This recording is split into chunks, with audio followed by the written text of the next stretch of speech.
All right, good evening, everyone, and thank you for joining us.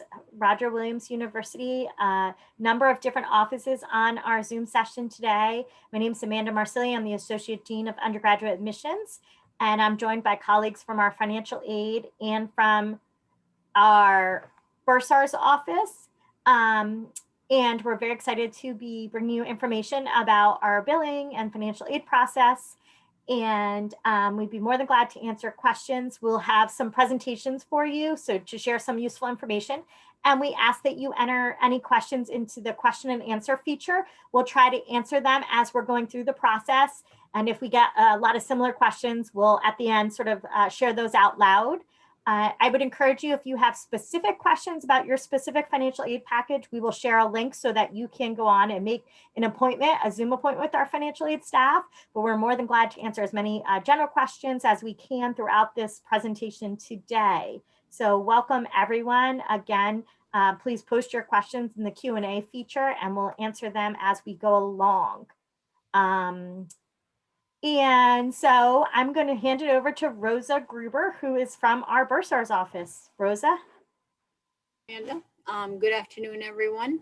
So I will start to share my screen, and I'm going to show everyone how a student would log in through their Roger Central to get to their student account center so that they can view their statements, as well as provide access to anyone who should have access to their account. So a current student, obviously, you're going to log into rw.edu, our main webpage for the university, and then you'd click on current student, continue to undergraduate, and then we'd scroll down under quick links. We have a few links here. As you can see, we would go to Roger Central so that we can log in. I'm going to log into my student account.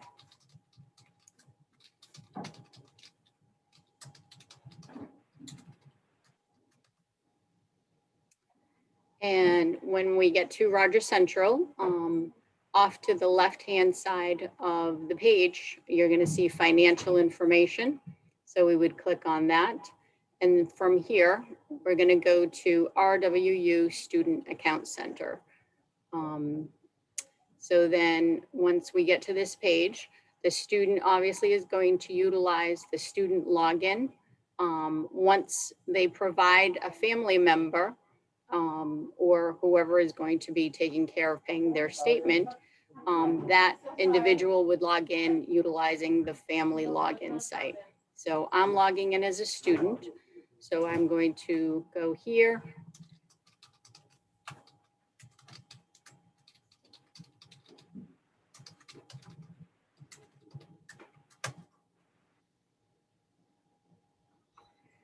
So initially, when a student first logs in to their student account center, we have a few pop-ups regarding a few different things we want to bring to students' attention. So this is the first one is regarding the tuition refund policy.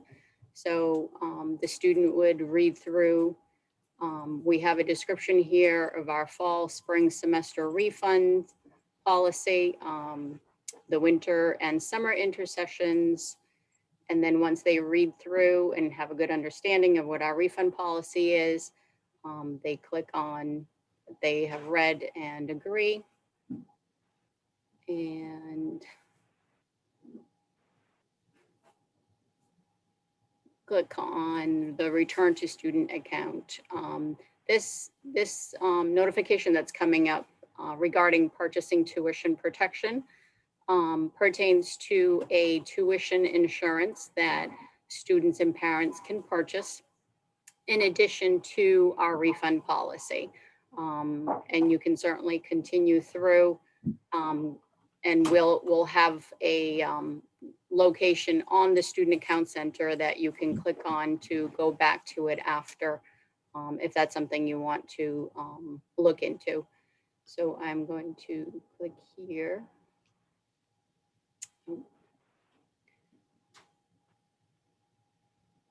Okay. So this is the initial page when you come into the Student Account Center. This is the summary page. So a few important things on this page.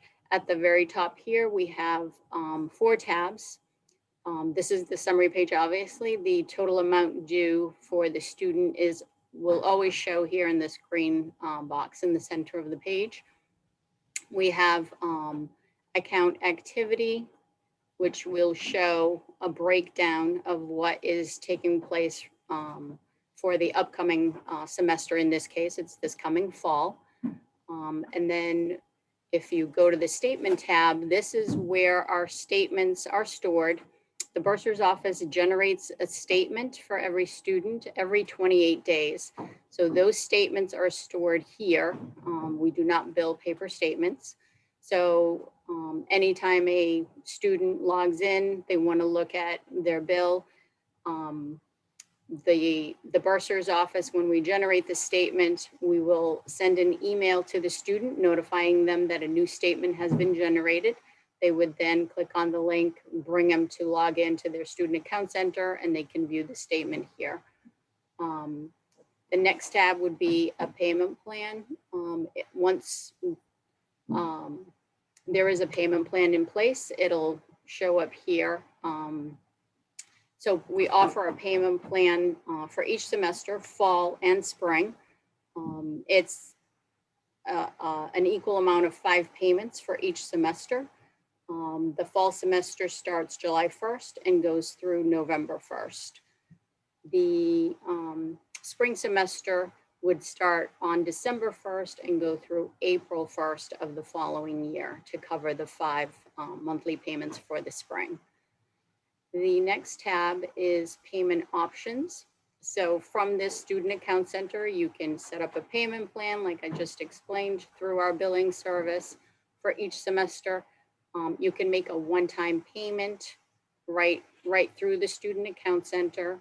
This is any payments that are made through here will show up on the student's account within a couple of minutes or so. It's real time. So let me go back to the summary page. So the other thing we want to bring to everybody's attention is we have notified all first-year students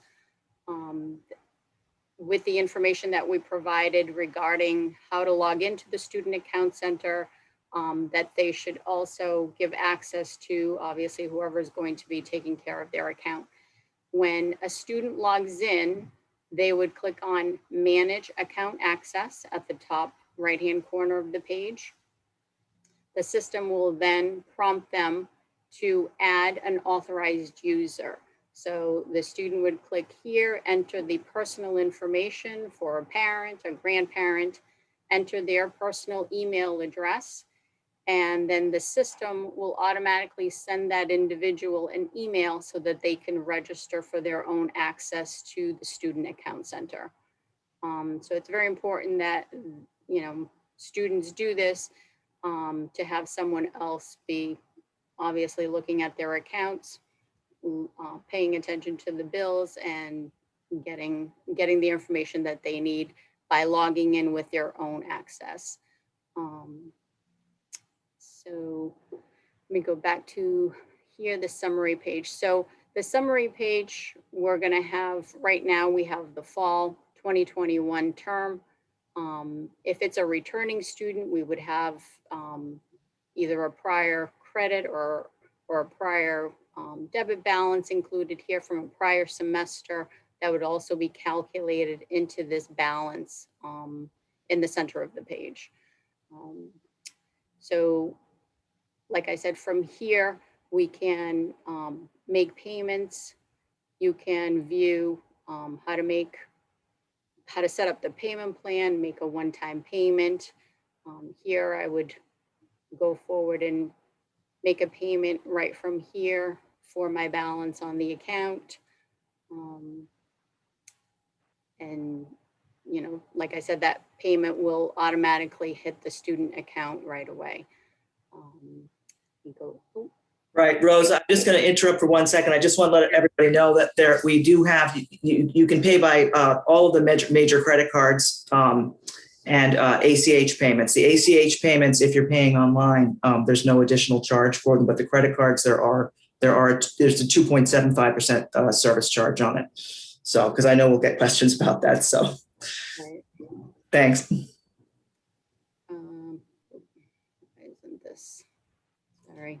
I just want to interrupt for 1 second, Rosa. There are a number of questions about how many people can gain access to the account. Can you just answer that? Sure. Yep, the student can give access to however many people they need to.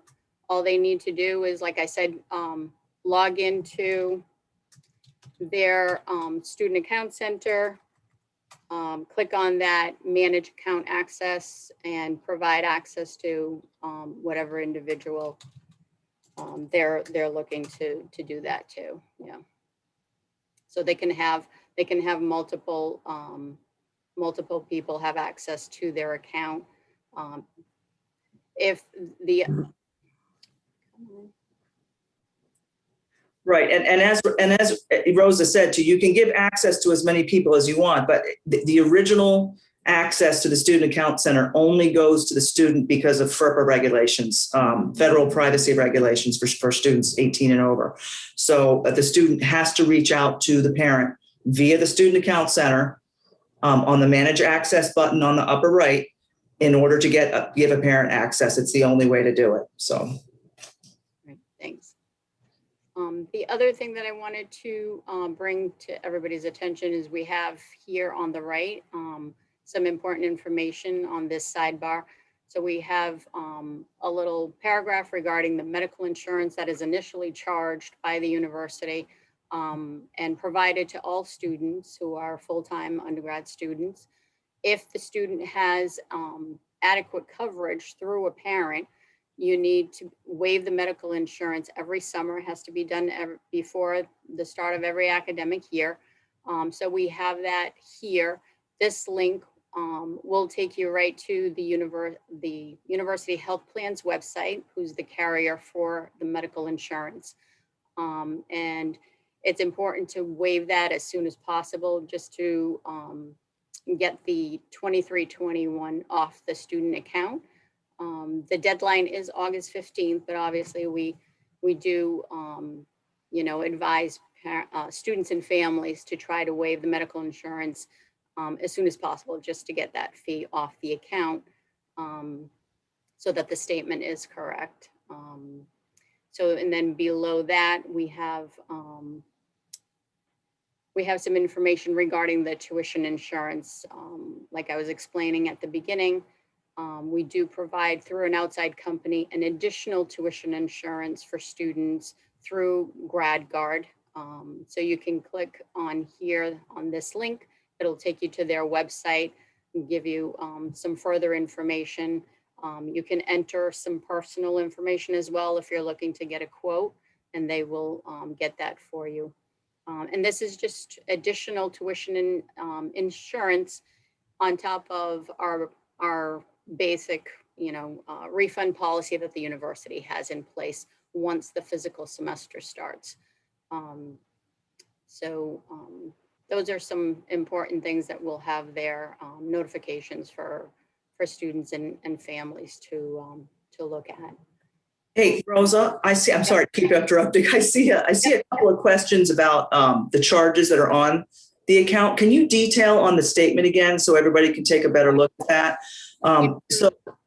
Because I think one of the questions, we bill on twice a year. We bill for the fall semester and all the fall semester charges. And then in the spring, we bill in around December 1st for the spring charges, which are due around January 2nd every year. So although you'll get a statement every month if there are new charges, the main billings happen twice a year. So the bill that you're looking at that Rosa has up right here is for half the year. It's just for the fall.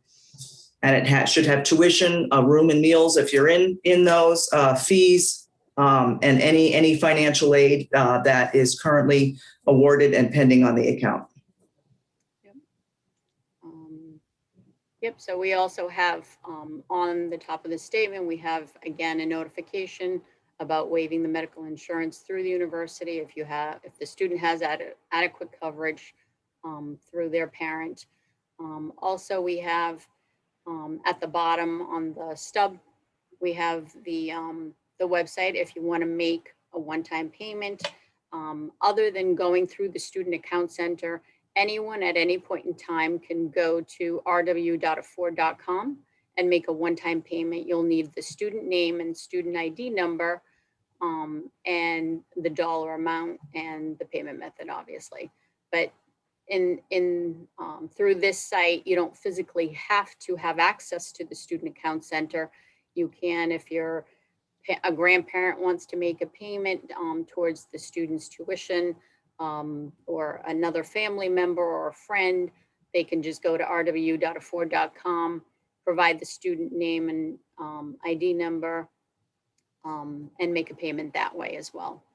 And we also have, if anyone physically needs to mail a paper check to the university, we have the return address at the bottom of the statement as well. All right, so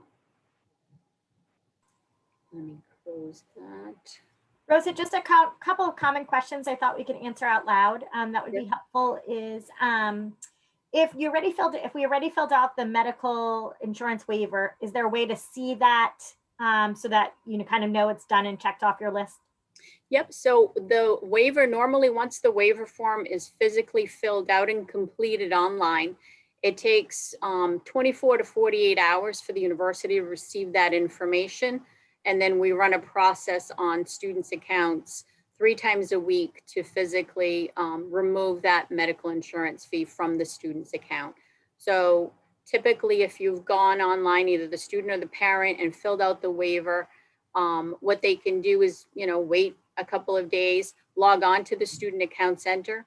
If you go to the account activity, you would then see here that the medical insurance fee, which I have here on my statement, the very first charge, that would be removed. So you would no longer see that. You wouldn't be able to go to the statement tab and pull up the most recent statement because, like I said, the statements are generated every 28 days. This statement will never get updated. The following month, we'll have another statement generated, but this will never change. This would be just like if we were to print a statement and mail it home, it's stored here on this site, but it doesn't change. But you can certainly go to the student, the account activity tab, and this is live information. This is exactly what the student Bursar account looks like. So that this is always current. And like I said, it normally takes 24 to 48 hours for that medical insurance fee to be removed once it's successfully waived. Are there any other questions? Just a couple other ones. Common questions asking about the payment due dates, if those are flexible or moving dates, and also some clarification around the payment plan. Can you pay one semester and pick the payment plan for the next semester? Okay, so the due date for the fall is always July 1st. We do have some flexibility. The Bursar typically gives everybody, a week to a week and a half to get a payment in or set up a payment plan, get a loan in place. And that's the reason why we also try to generate 2 statements before the fall bill is actually due on July 1st. So we generate a statement in May, and then we generate another one in June before it's due on July 1st. But there is a little bit of a leeway, obviously, about a week to a week and a half to try to, allow people to get a payment in or set up a payment plan. You'll definitely start hearing from us after about a week. we start sending texts and emails and making phone calls. From about the 10th of July on. So you should definitely call us now and try and sort out your bill. Right. As far as the payment plan, so the payment plans are, like I said, it's 5 equal payments for each semester. The fall semester goes from July 1st through November 1st. You want to, if that is what, you know, a parent is looking to do, you would want to try to, you know, set that up this week or beginning of next week. So, because depending on if you can set up a payment plan through our billing service and have automated payments be withdrawn from your bank account on the 1st of each month. If you provide a bank account, Nelnet, our billing service, will manually process that payment on the 1st of the month through the payment plan. You can also set up the payment plan where you as the payer physically logs on to the student account center, then goes on to the payment plan and physically makes that payment on the 1st of each month. We do advise, you know, towards the end of June, which this week, between this week and next week, try to get that payment plan set up on the student account center. The other thing I want to remind everyone too is that if you are going to set up a payment plan, the first thing you want to do is make sure that your student has given you access to their student account center. You want to be able to register for your own access and then physically log on to the student account center through the family portal so that you're in the student account center as you, the parent, before you set up the payment plan, because you want that payment plan to be connected to your account. If the student goes in and or you are in the student account center with the student login and set up a payment plan, that payment plan is going to be attached to the student account center. You as the parent will not have access to that payment plan. So it's very important to first have the student give you access to their student account center. And then once you have that access, you log in through the family portal with your credentials. And from there, you set up the payment plan so you have access to that payment plan. Thank you, Rosa. Another question regarding what they see on the bill is if you have a private loan disbursement show up, will it show up on the statement as an estimated pending credit? If it's a loan that has been certified by our financial aid office, it'll show up pending on the statement. So I'm going to open up my statement again. So anything that would be certified by our financial aid office at the university would be listed here under estimated pending credits. Just like the student federal subsidized loan, the student direct unsubsidized loan, those loans are currently pending and they're listed under the pending credits. Anything that's listed here is obviously being calculated into reducing and giving you an accurate balance due. So it's the system is taking the charges for the semester, deducting any pending aid, whether it's a loan, a scholarship, a grant, into giving you that accurate balance due on the statement.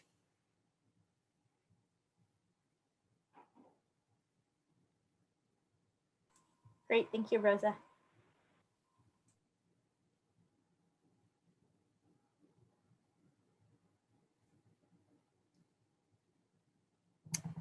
All right. Do we have any other questions or?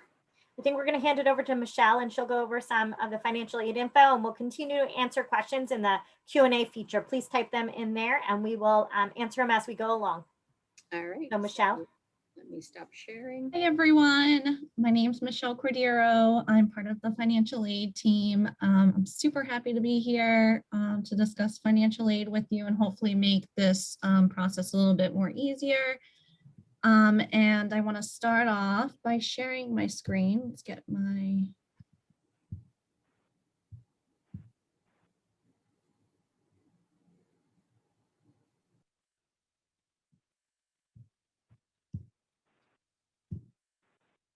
all right.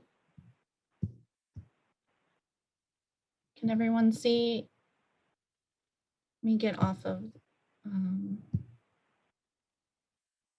all right, so welcome all students and families to the RWU family will be with you for any questions you have, not just for year 1, but years 2, 3, and 4, and while you're a student here. So you filled out your FAFSA, you got your financial aid award, and you're probably thinking, what are my next steps for financial aid? So what you would need to do is, if you haven't done already, you need to view and accept your aid offer. And you'll do this by logging into Roger Central. You'll click financial information on the left, and you'll scroll down and click financial aid. And this is how you'll log into the financial aid portal. Once you're logged in, you'll go to the top left of the screen. There'll be a menu, and you'll click that and hit view and accept awards. So all free aid, which would be your merit scholarships, any other outside scholarships, grant aid, is all assumed to assume that the student's going to accept that. So the aid that you really are required to accept all, a portion, or decline is the federal subsidized loan and/or unsubsidized loan that's issued in your package. So when you scroll down, you'll see that there's an option if you wanted to reduce the amount that you would be taking out, or you would hit accept, or sometimes people accept just the subsidized and decline the unsubsidized, whatever process you want to do. And at the very end, you want to make sure that you're hitting submit. So just by clicking accept all, you want to make sure that you're hitting submit at the very end. The other thing that you want to make sure is that you've handed in all your documents that we needed to verify your FAFSA file. So in the financial aid portal, you'll also be able to review missing documents. It will show a list of the documents if we're asking for any. Not all students will require to submit additional documents. But if you are seeing that there's a status not received, you can upload the file through the financial aid portal.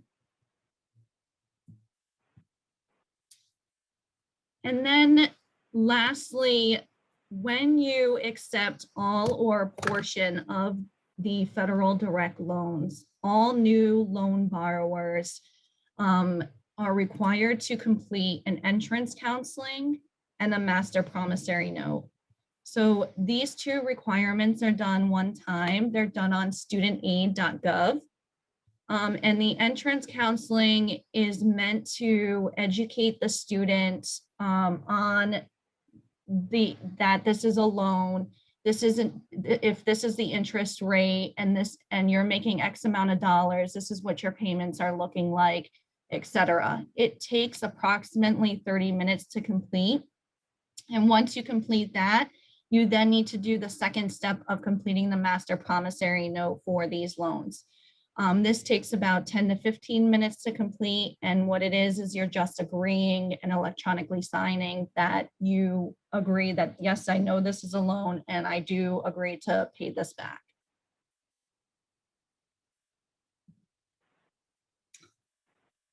And then for those who may be interested in payment options other than the payment plan or making one lump sum payment, we do have a suggested private lender list that's available. And we use Elm Select, which is a great system that will show you all of our preferred lenders on one page, and we'll compare them side by side. So when you go to elmselect.com, you're going to click for school search. You're going to hit Roger Williams University and hit go. And then you're going to select your program, which is undergraduate borrowers. And this is going to provide you with 4 preferred lenders that we suggest. You can go into each lender and view into detail on different, loan terms. I would definitely take a look at Rhode Island Student Loan Authority's website because they do provide really great mini webinars and resources on their website that helps educate you as a borrower and what your rights and responsibilities are. Sally May also does really great webinars that you can register for that are free and that will also help educate you on different student loan options.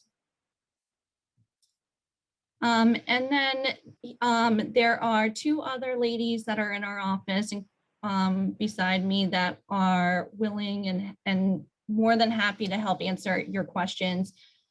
We have Gina Rigby, who typically counsels students with the last names P through Z, and Rosario Romare, who counsels students with the last names F through O, and then I counsel students with the last name A through E.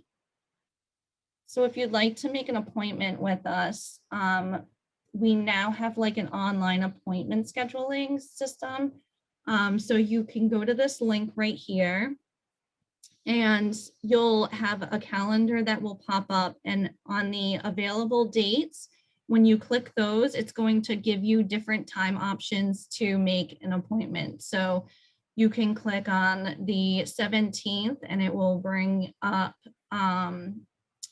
you pick a time that you'd like and you click on that link to further commit to the appointment.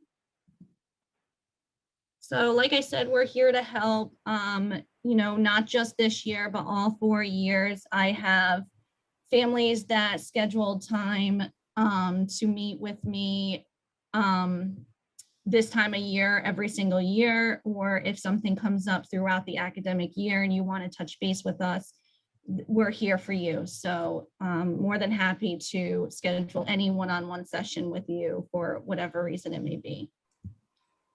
Michelle, can you answer? There was a couple of questions popping up about unsubsidized and subsidized, just the difference, if you want to share that.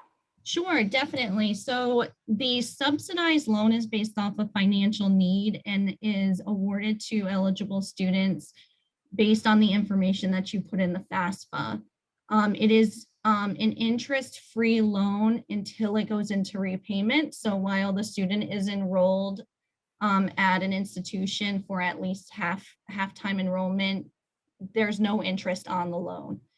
The unsubsidized loan works like any other ordinary loan where interest will accrue and on that loan while the student is in school. So at the very minimum, if you don't make principal payments on the loan, at least try and make the interest payment on that unsubsidized loan so that when it goes into repayment, you're starting with that principal balance and not 4 years capitalized interest.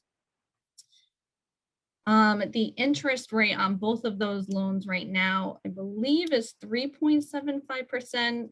Joanna might be able to chime in and correct me if I'm wrong.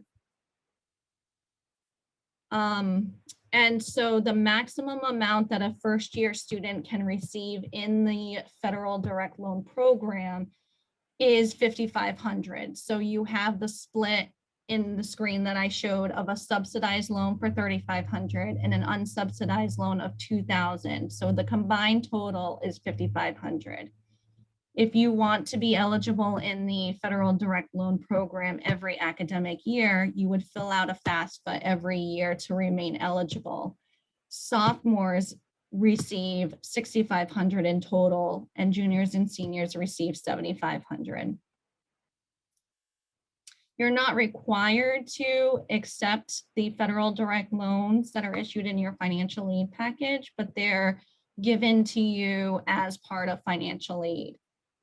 The other benefit to these loans, aside from typically having a lower interest rate, is that these are the only loans that a student would be able to take out under their name without a cosigner. So this is loans issued to the student and they don't need a cosigner to take out these loans.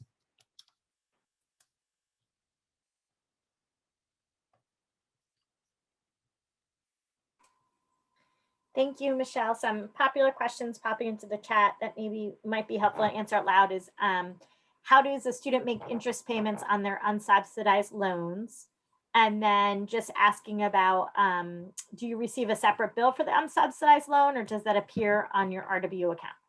Yep, so these loans are federal loans, so they're issued by the federal government, and the federal government rotates amongst a handful of service lenders, and service lender is going to be assigned to your loan, and that's the middleman who you would contact to make the payments to.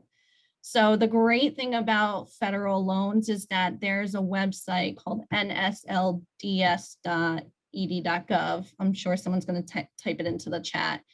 And you'll log in with your FSA ID. So again, the username and password that you created to electronically sign the FAFSA.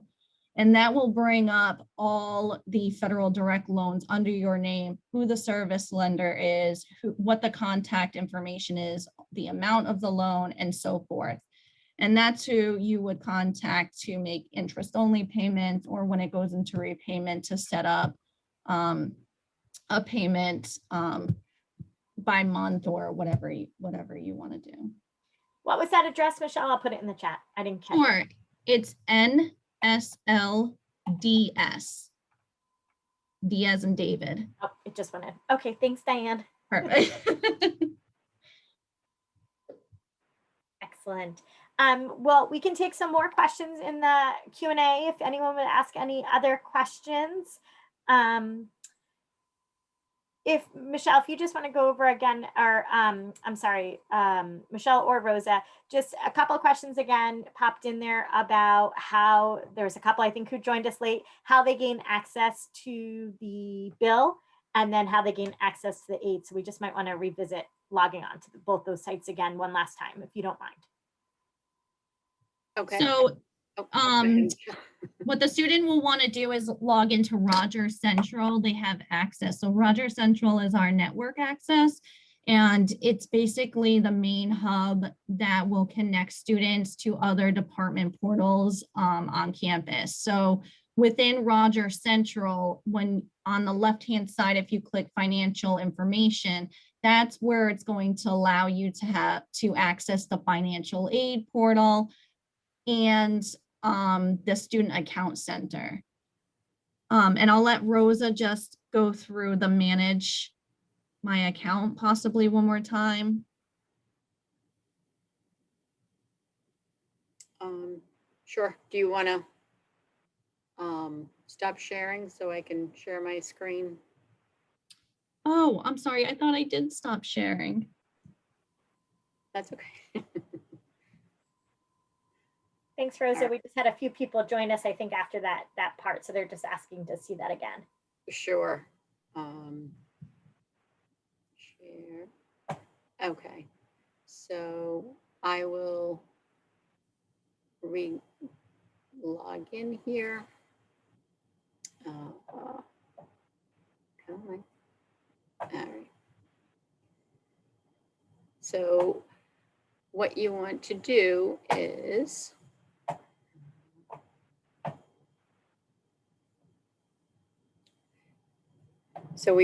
a student would want to go to our main webpage for the university, rwu.edu. Under current students at the top left-hand corner, click on undergraduate, and then scroll down the page. Under quick links, you're going to see Roger Central, and then we would log in to their Roger Central account. From Roger Central, we would click on financial information on the top left-hand corner, just like Michelle was explaining. Go to RWU Student Account Center. And then obviously the student is going to utilize the student login here. Once they've provided access to a family member, then that individual would log in under the family login. I'm logging in as the student. So the student would log in here.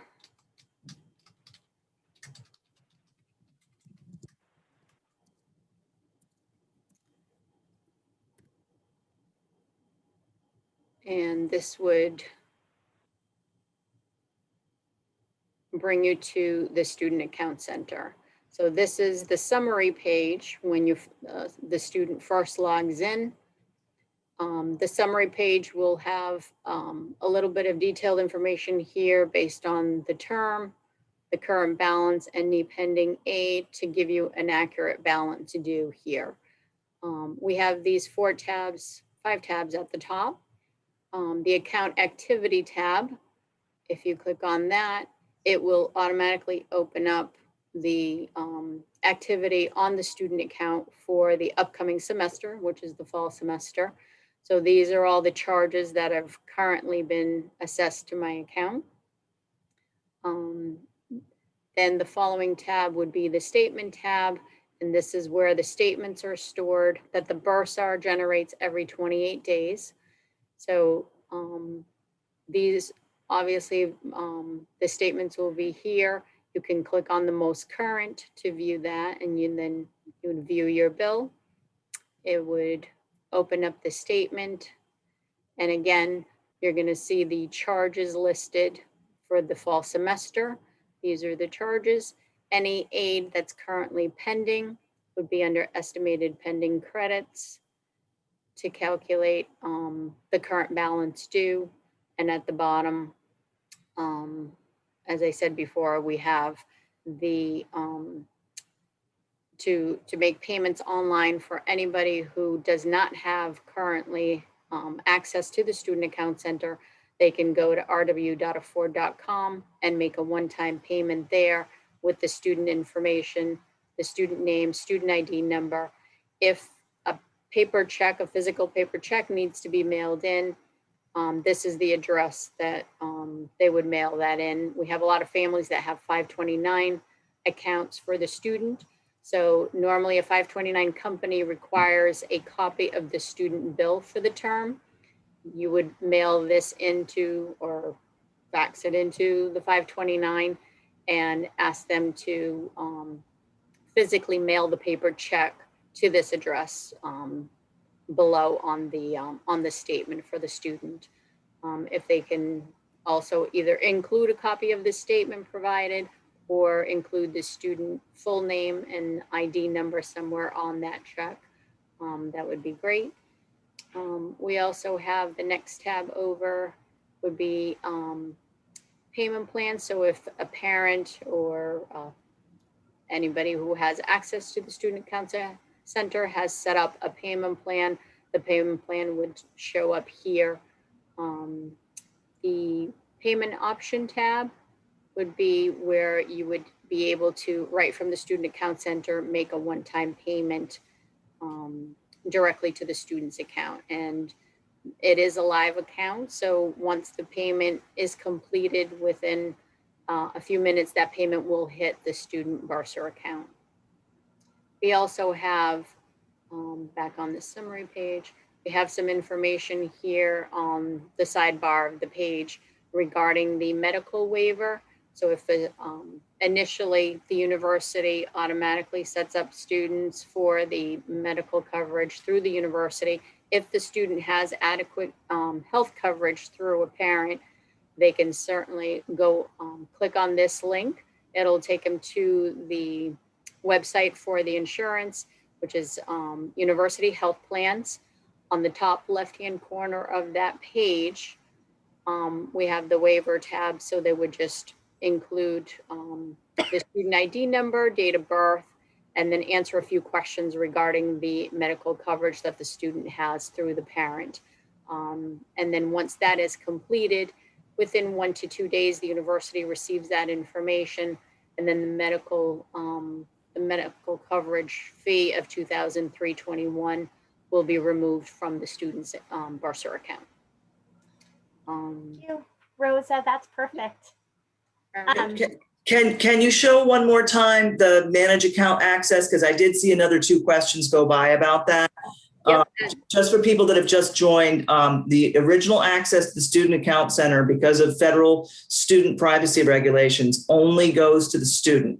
So they're the only ones that have access to the bill initially. They have to provide access to any parent or family member or anyone that's going to make a payment on the account. And Rosa will show you right now how to do that. So. Yep, so here, this tab on the top right-hand corner that states Manage Account Access. This is where the student would click to provide access to an authorized user. So a parent or a grandparent, whoever is going to be in charge of paying their statements so that they have access to the Student Account Center. So the student would click on Add Authorized User and then be prompted to enter the parent or family member's name, their email address, and then the system will automatically send an email to that individual so that person can register to have their own access to the Student Account Center. So they would have their own login and password that they would then utilize to access the Student Account Center and either make payments, view account activity, look at statements, or set up a payment plan. Thank you, Rosa. Tracy, I think you wanted to answer the question regarding work studies. I asked Michelle if she could cover it. Oh, sorry, Michelle, go ahead. Yep. So there is a student employment webpage within the financial aid website on rw.edu. And those who have work study awarded in their financial aid can then go and search for open positions within the student employment webpage.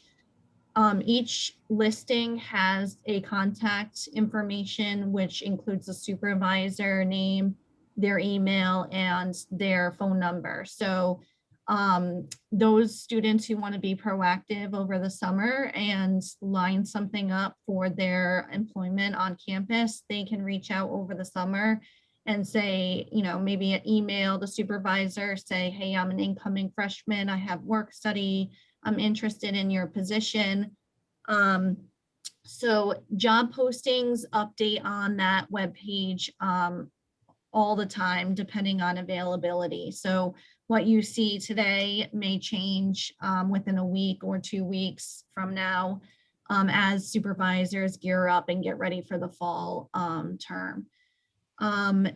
First, student employees will need to complete employment paperwork prior to starting employment.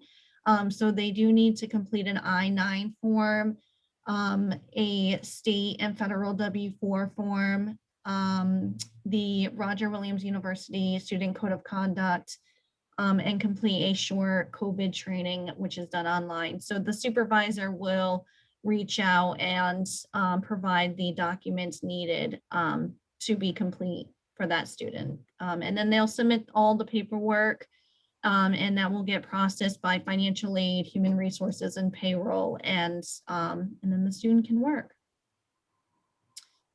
So the biggest thing that I always stress is that this earnings does not get deducted off of the tuition bill. So work study is a opportunity for the student to get an on-campus job and earn a bi-weekly paycheck for any necessities they may need or weekend activity monies while they're on campus.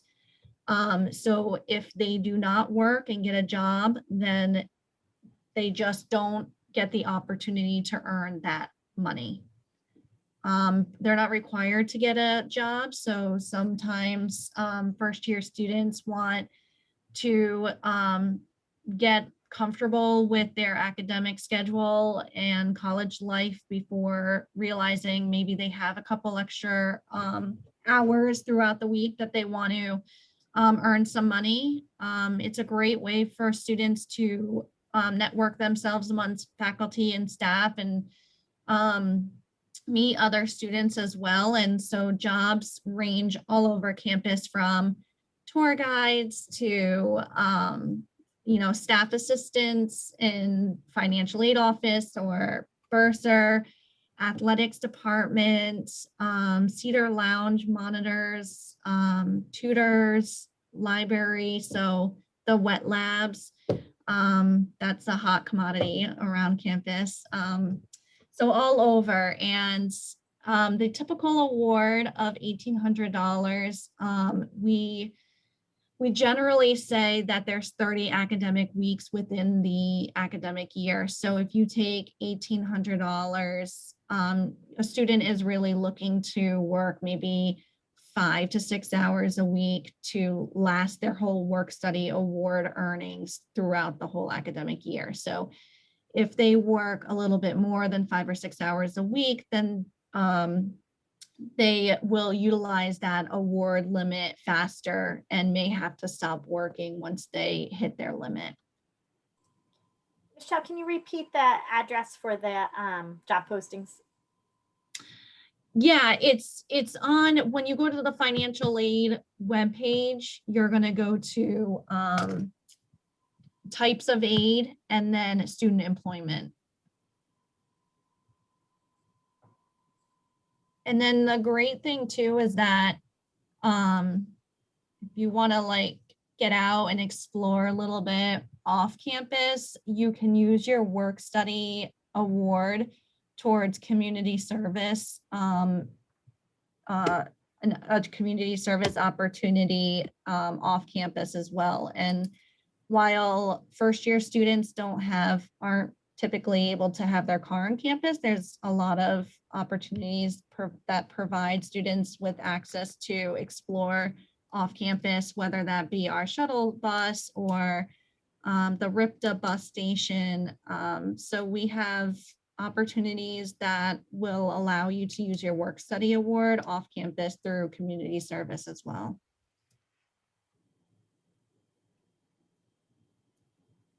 And Michelle, how does the award work if they are awarded? The one question is, can a student who got accepted for work study postpone the award till the spring?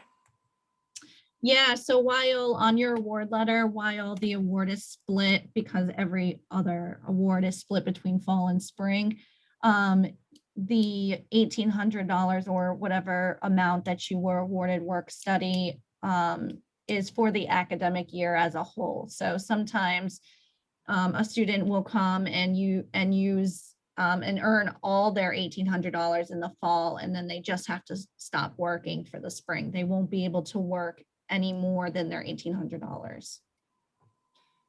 And just, Michelle, can you just offer, there's questions, if you didn't receive work study, there is payroll opportunities as well, correct? Correct. So there is not all students get awarded work study. Some don't have the financial need, but do want to work on campus. And so there are departments who will hire students and pay the student directly through their department budget rather than through federal funding. While it's very much more easy for a student to find a work study job than a payroll job, it is possible for a student to be employed without work study.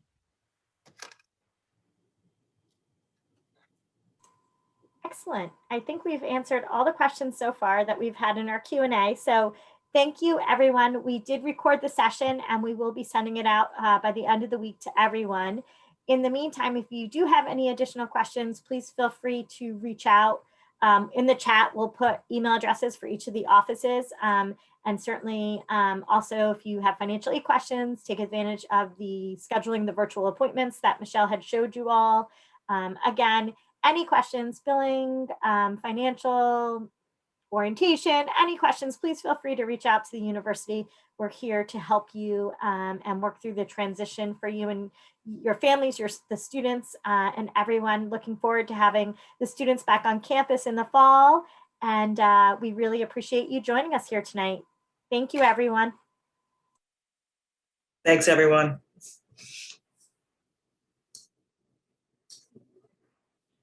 Thank you. Have a good night. Good night.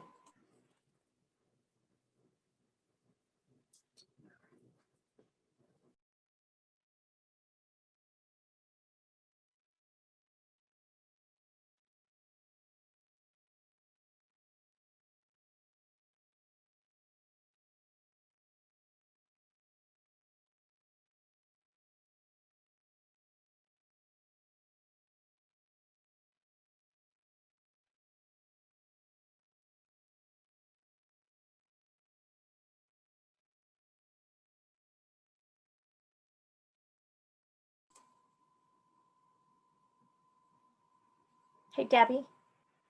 One lingering question in the chat, and I don't know the answer to. Could you answer that one?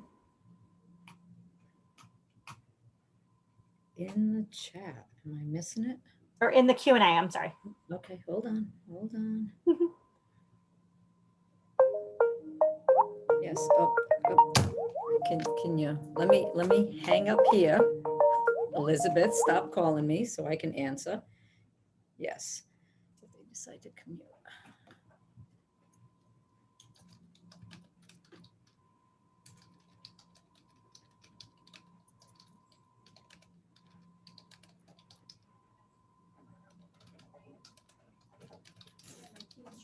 Are you on with Elizabeth? No, I'm still on the chat.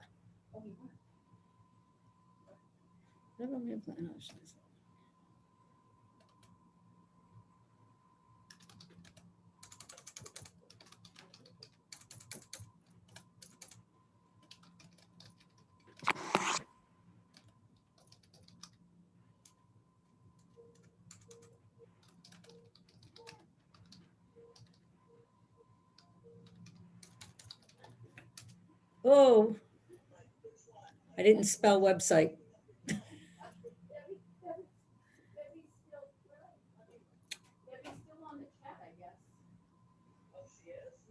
Yeah, there were questions. No, there's still 6 participants.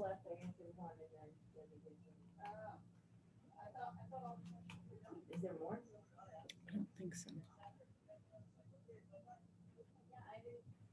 I can't hear you. You're muted. I think we're all set. Thank you. We're all set. All right. Have a good one. Good night. Bye.